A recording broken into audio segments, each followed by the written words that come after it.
Before continuing, let me slow this down for a moment. This isn't meant to correct you. It isn't meant to convince you. And it isn't asking you to take a side.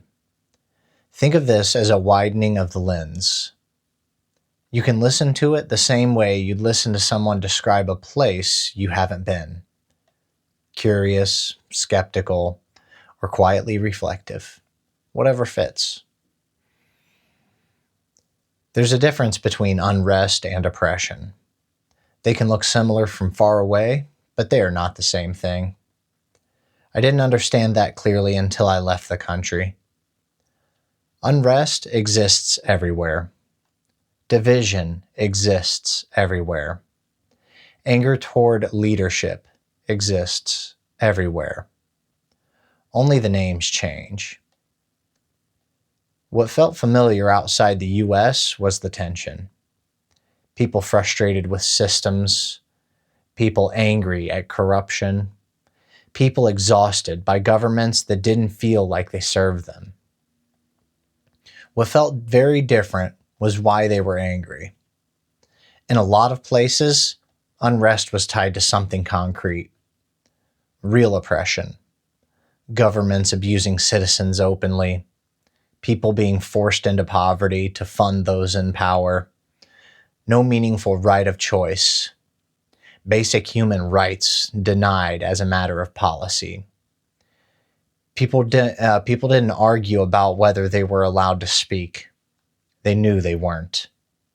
They didn't debate whether protest was safe. They knew the consequences.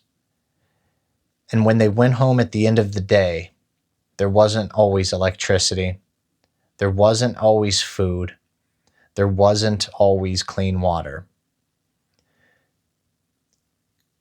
Coming back to the U.S. after seeing that creates a strange kind of dissonance.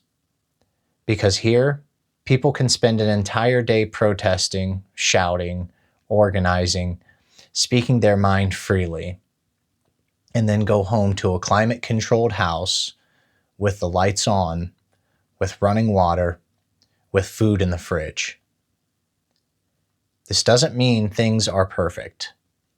It doesn't mean injustice doesn't exist. It doesn't mean there aren't serious problems worth addressing. But it does change the scale. There are governments in the world that jail people for saying publicly what Americans say openly every day without a second thought. There are places where dissent doesn't get debated. It gets erased. That perspective matters. What struck me most overseas wasn't just the hardship. It was the people.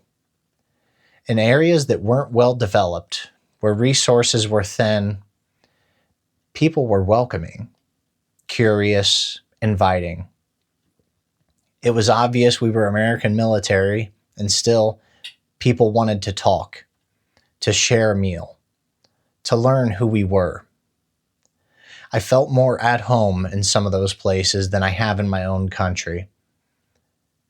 And that's hard to admit. Because when I came back, the contrast was sharp. Americans felt cold, guarded, suspicious. I remember walking into a bar I'd been going to for years, a place where I was known. The bartender recognized me. She was glad to see me. But the room wasn't. People made assumptions. Comments got thrown around. I heard people say things along the lines of, "Does he even know where he is?" As if I didn't belong. That moment stuck with me, not because it hurt, but because it exposed something. We talk about being open and welcoming.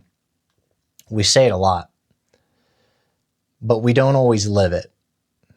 And when Americans talk about unrest here, I think something important gets missed. We start using the language of oppression to describe discomfort, division, frustration. Again, those are real experiences, but they're not the same thing. When everything gets labeled as catastrophic, we lose the ability to prioritize. And when we lose that, responsibility gets fuzzy. There's a strange contradiction that shows up.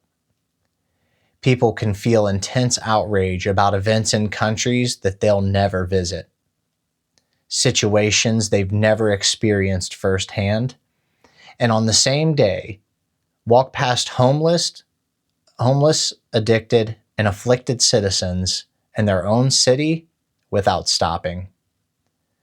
That isn't cruelty, it's displacement. Carrying at a distance is easier. It requires less of you. Local suffering asks something different.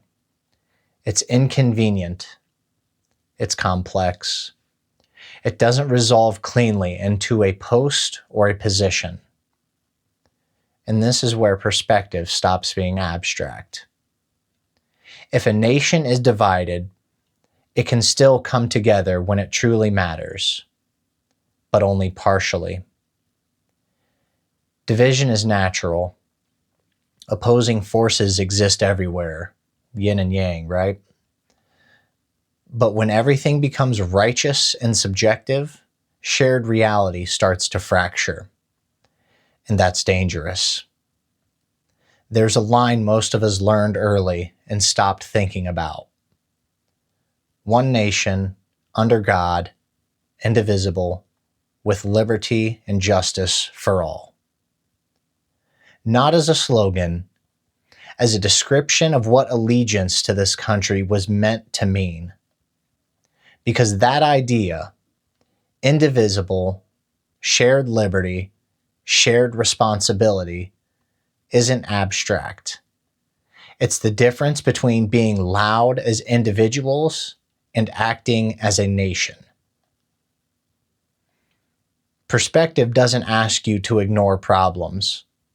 It asks you to weigh them honestly, to recognize where discomfort ends and oppression begins, to notice when outrage is loud but responsibility is absent, and to ask where your concern actually lives, in principle or in proximity. If responsibility had to show up somewhere real and visible, where would yours land first?